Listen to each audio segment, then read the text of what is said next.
I just purchased the brand new iPhone 17 Pro, and Apple's claiming that it has the best camera on any iPhone. And with Apple Log and even now Apple RAW, that may just be true. However, a while ago now, I did get myself the Osmo Pocket 3, and this has really become one of my favorite purchases in the last few years. And so I brought both of these cameras with me with the question, which one of them is the better pocket camera today? So normally I would save this topic till the end of these types of videos, but honestly, I do find that the cost is the biggest change of my opinion when it comes to the Osmo Pocket 3. When I first purchased this thing, I believe I got it for under $600. And for all the really cool things that the Osmo Pocket 3 offers, I thought at the time that that was a really great deal. Now, however, with certain things that have been going on in the world, the price of this thing has skyrocketed, and that makes it a lot harder to justify this thing today, in my opinion. That being said, the brand new iPhone 17 Pro that I purchased cost me right around $1,400, which also is not cheap. And that's not even the most amount of money I could have spent on this thing. So honestly, both of these cameras have gotten a little bit more on the expensive side lately. And so that really made me question which one of these is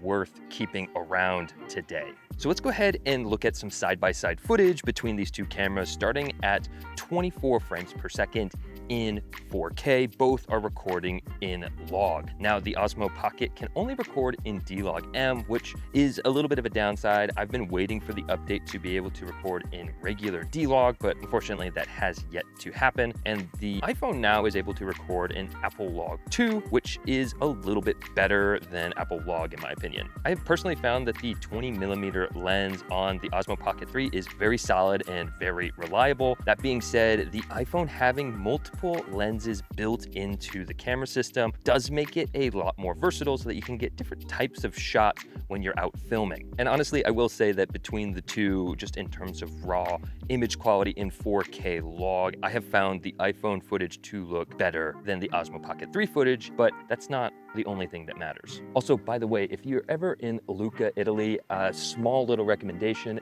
Dante's Pizzeria is fabulous. That pizza was so good. I just sat there and wondered for like half an hour to maybe an hour just enjoying that pizza. So yeah, Lucca, Italy, Dante's Pizzeria. Okay, back to these things. Now, another really distinct advantage of the Osmo Pocket 3 is if you're trying to do any sort of vlogging, having this flip around screen really does make it a lot easier to actually see what you're doing and film yourself, which is pretty awesome.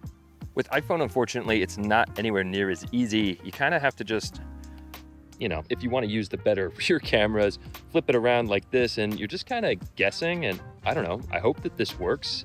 It might be.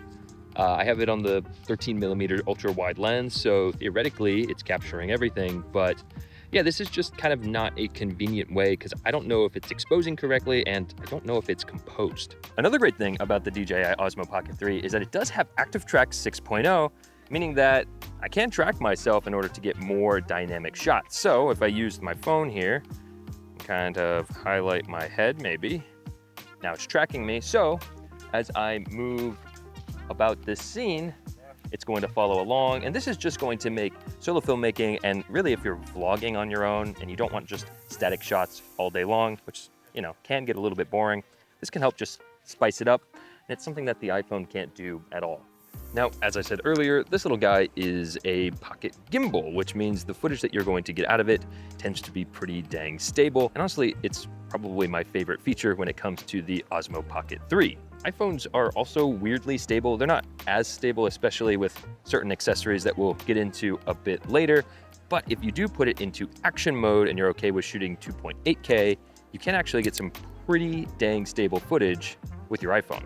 Now, my least favorite thing about iPhones, and unfortunately it's in the iPhone 17 Pro as well, is when you're filming at night, you get these nasty green flares if you have any sort of little lights in the background at all. And honestly, I think they absolutely ruin your image. And again, they are present, unfortunately, in the iPhone 17 Pro. So if that is an issue for you, as it is for me, the Osmo Pocket 3 is clean, or at least relatively more clean. Although you can't film in log, when you're filming in the low light mode on the Osmo Pocket 3. Honestly, maybe both of these aren't the best option for low light night footage. That's definitely one of my biggest complaints with iPhone footage in general. Okay, so you've probably been wondering, what is this attachment or accessory on the front of my phone? This is the Freewell 1.55x anamorphic adapter for mobile phones, basically. And this thing is kind of magical. I don't really know how to describe it. I've been loving anamorphic lenses on my channel. I film a lot with the Blazar Remus lenses.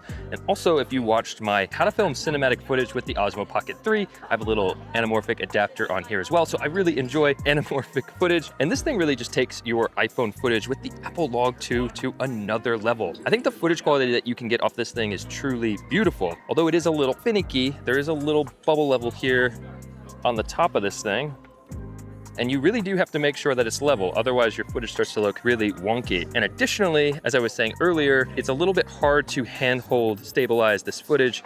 I think it has something to do with the distorted footage and how the iPhone is perceiving it. It kind of warbles all around. So it is a little bit hard to get really good footage with it, but when you do, it looks really, really good. And it kind of, unfortunately, puts the little anamorphic adapter on here to shame. Also, the camera that they put on the iPhone 17 Pro, spoiler, is the exact same camera, sensor, lens, aperture, megapixels that were in the iPhone 15 Pro, which means that technically the footage test that I did way back between the iPhone 15 Pro and the Osmo Pocket 3 still hold up today with the 17 Pro. So that's a little bit odd.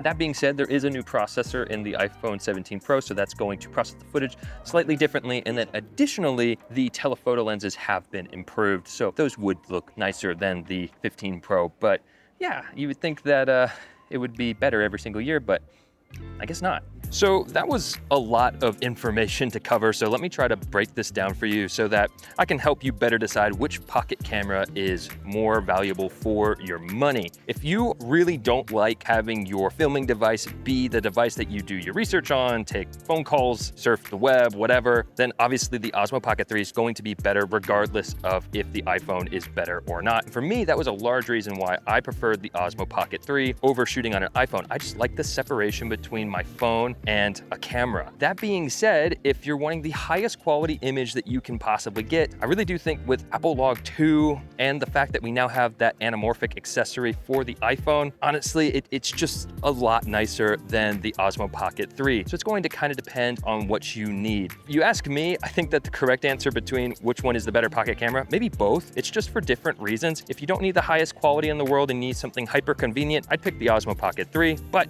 if you're wanting the highest quality image and it's always on you, I'd go with the iPhone 17 Pro or really any iPhone with Apple Log. I hope that you found this video useful. If you did, leave a like. I really do appreciate it. I'll see you in the next one.